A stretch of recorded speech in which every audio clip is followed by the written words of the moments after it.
This is looking much worse for the New York Knicks as it appears that OG Anunoby will be out for longer than just the game against the Golden State Warriors and will also miss the game against the Denver Nuggets, and we might not see him back after that. So we have to break this situation down. So what's up, guys? Welcome back to Knicks Digest. It's Chris here, and we are going to talk about this OG Anunoby situation because as Woj just said, I'm told that OG Anunoby is going to be out for more than just tonight.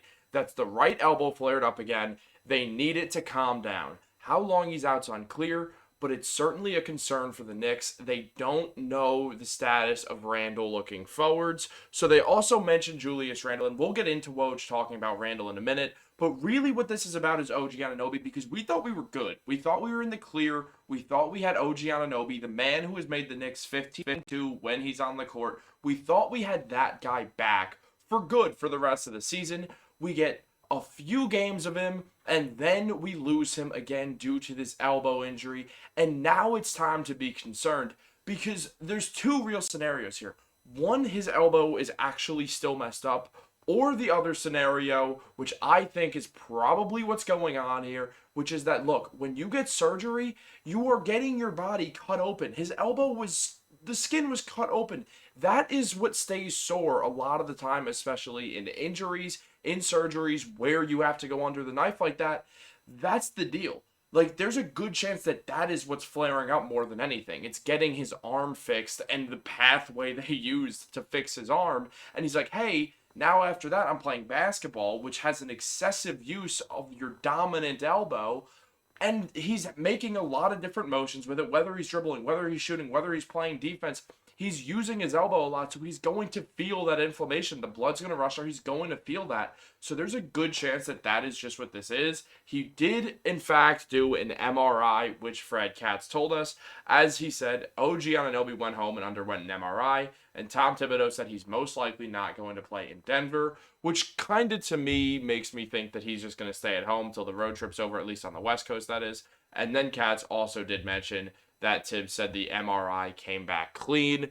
So luckily it appears that OG Anunoby probably is not seriously injured, but this is still a problem. When the Knicks are wrestling for a final spot in the Eastern Conference where you can kind of be confident in, they're basically going to struggle to get higher than fourth if there's a bunch of injuries like this. Without Randle, it feels unlikely, but even just with OG, there's a better chance of it, and there's definitely a better chance of not falling in the standings, and that's also very concerning. You don't want to end up as the fifth seed, lose home court advantage, and after that, things are going to get difficult. I mean, you don't really know how this Eastern Conference is going to shake out. It's so close. All we really know for sure is that the Boston Celtics are going to be the first seed.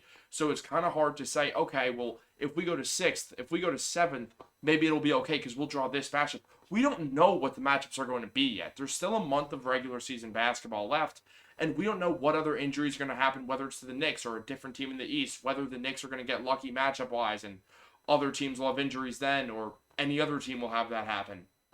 We don't really know what's next, but the Knicks are not having the easiest of schedules. I mean, the Chicago Bulls and the New York Knicks are set to face off 3 times in the final, 2 weeks of the season.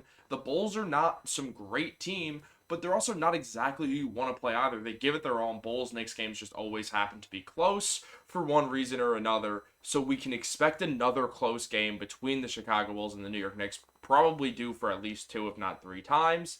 With DeMar DeRozan being there, you don't want close games because he's as clutch as it gets.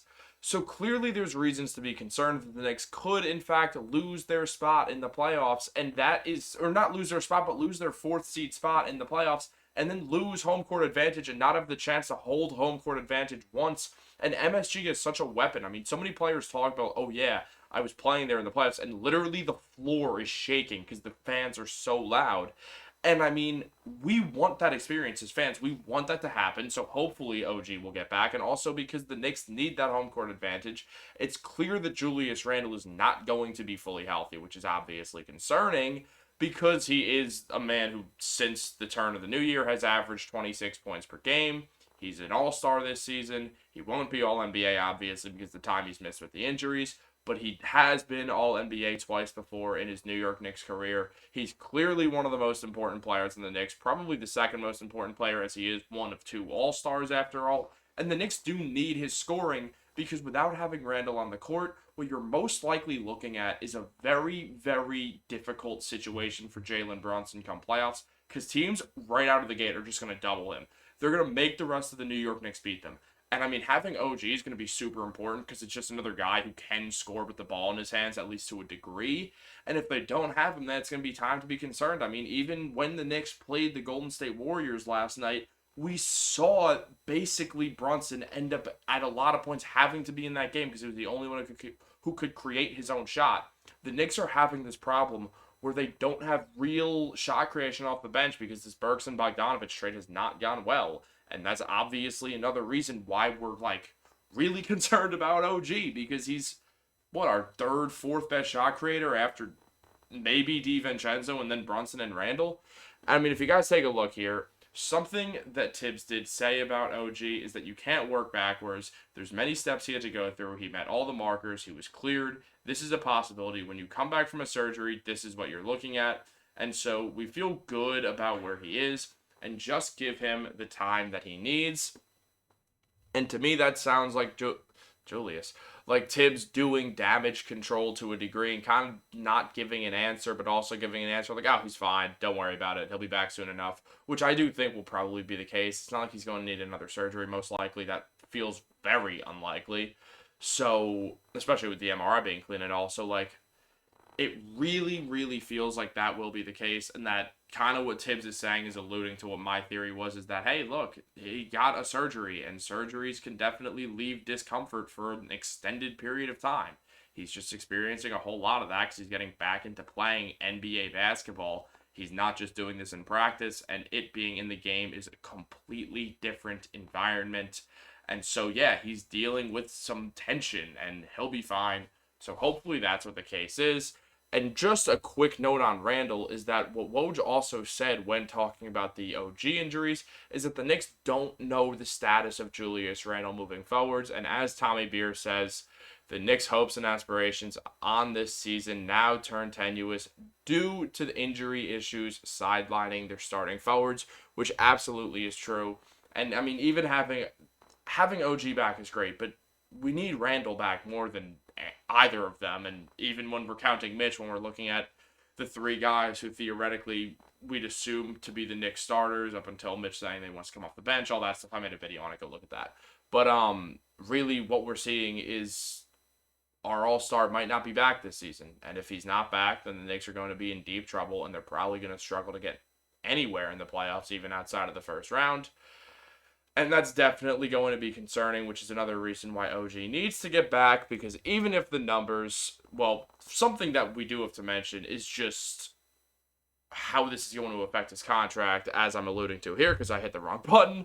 But even with the numbers that he's putting up, 14 points per game, 5 rebounds, nearly 2 steals in the 17 games he's played, but it's the wins, it's 15-2. And something about just OG when it comes to these wins is that it's going to affect his contract. We saw pretty recently that when they acquired him, they understood his financial considerations because he was with CAA. When he left Clutch, he really talked a lot about how he wanted a larger offensive role, which he has with the Knicks, and would want in the ballpark of $40 million. But if you go to the end of this paragraph, what you see is that he did tell his potential agents basically that he'd be willing to accept a smaller figure if he goes to the New York Knicks, and he obviously went to the New York Knicks, which is a massive, massive deal. And it could affect OG's contract, because at the end of the day, he is going to be a free agent after all this summer, and if he can't stay healthy, the Knicks are going to be able to give him lower than, I think, even the pay cut that he was expecting. And I'm not saying it's going to be like some absurdly cheap contract, but it probably won't be anything north of $30 million, which could be huge when it pertains to the Knicks trying to trade for a star. So I wanted to throw that in, guys. But outside of that, comment down below your guys' thoughts on this whole situation. Like this video, subscribe to Knicks Digest. It means the world to me. Now, I am filming this at 1:30 in the morning, so I am going to go to bed. Have a great day or night.